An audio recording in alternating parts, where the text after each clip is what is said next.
তেরোটি দাবি নিয়ে হেফাজত ইসলামের বিক্ষোভ সমাবেশে দেশের নানা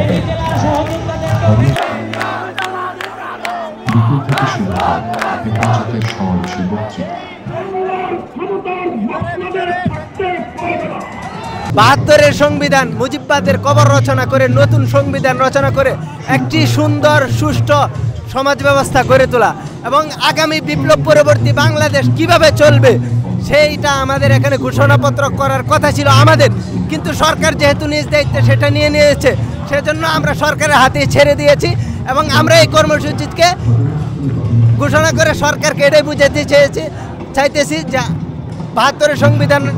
বাতিল করে নতুন সংবিধান রচনা করে জনগণের ম্যান্ডেট তৈরি করা যায়। আমাদের যে সমন্বয় ভাইয়েরা রাত্রের দিকে মেবি 12টা বা 1টার দিকে একটা সাংবাদিক সম্মেলন করেছিল, সেখানে তারা একটু ইনডিসিশনের মধ্যে ছিল, বাট তারা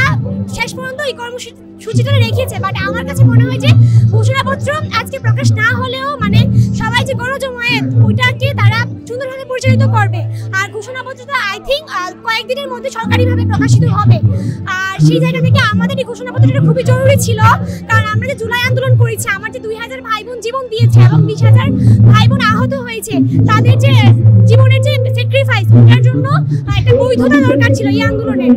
যে আমরা আজ থেকে 5 বছর পর যাতে কেউ এই আন্দোলনে প্রশ্নবিদ্ধ না করতে পারে, সেই জন্য আমাদের এই ঘোষণাপত্রটা খুবই জরুরি। আমি চাই যে প্রশাসন এবং সরকার অনেক বেশি কঠোর হোক, এখন সময় কঠোর হওয়ার, এবং তারা মানে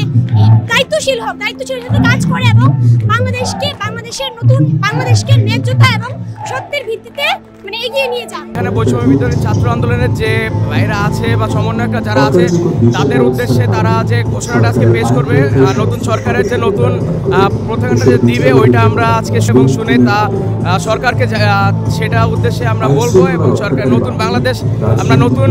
বছরের জন্য নতুন বাংলাদেশকে নতুনভাবে তৈরি করার জন্য আমরা চেষ্টা করবো ইনশাআল্লাহ। ঘোষণা হইতে পারে আমাদের নতুন করে 7টা দাবি আমাদের সমন্বয়ক ভাইরা আনছে আমাদের নতুন বাংলাদেশের উপলক্ষে উদ্দেশ্যে, তো ওনাদের এই 7টা দাবি আমরা শুনবো এবং সরকারকে তারা এই দাবিটাই আমাদের জানাবে ইনশাআল্লাহ। আমরা যারা আন্দোলনকারীরা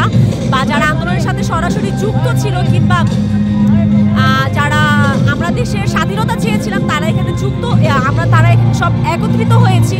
আমাদের জুলাইয়ের অভ্যুত্থানকে স্বীকৃতি জানানোর জন্য। এখানে আমরা এসেছি, আমরা মূলত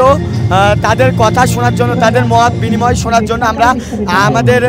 বৈষম্য বিরোধী ছাত্র আন্দোলনের সকল ছাত্রদের সাথে কুষ্টিয়া থেকে আমরা এই ঢাকা কেন্দ্রীয় শহীদ মিনারে এসে উপস্থিত হয়েছি, এবং আমরা চাই নতুন একটি দেশ, আমাদের যেই নতুন দেশে কোনো দুর্নীতি কিংবা আহাজারি অন্যায় লুটপাট থাকবে না। আমরা দেখেছি গত 53 বছর এই দেশের সংবিধান আমরা দেখেছি,